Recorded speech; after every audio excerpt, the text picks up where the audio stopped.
Se, nu har jeg jo spillet musik i så mange år, og selvfølgelig så larmer det meget. Det gjorde det specielt i gamle dage. Nu arbejder vi med det, der hedder in-ear system. Så får vi lyden ind i ørerne gennem sådan nogle propper. Kunne godt minde lidt om mit høreapparat i princip.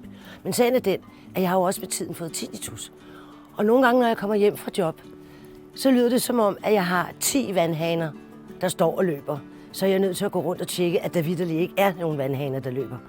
Og i det øjeblik, jeg så tager mit høreapparat på, så dæmper det sig og giver mig en enorm ro. Og det er virkelig en vidunderlig hjælp.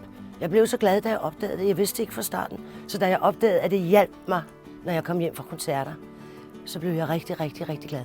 Og så må I heller ikke glemme jo, at når man har nedsat hørelse, så har man også en øget risiko for at udvikle demens.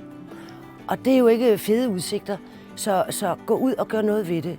Hjælp jer selv med at slippe af med den eventuelle udfordring, det bliver senere hen, ikke også?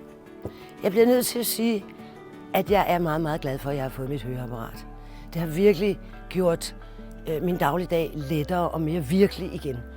Så dem, der ikke har fået taget sig sammen til at få deres hørelse tjekket, ikke? For jeres egen skyld, gå nu ud og få det gjort. Fordi alt kan blive nærmest normalt igen. Og nu skal vi jo ud på tur igen, som I kan fornemme, at vi jo i øveren her.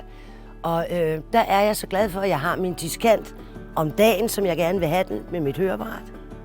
Og om aftenen, når det hyler, så kan jeg også tage dem på igen, og så dæmper det sig, og så falder der ro på mig.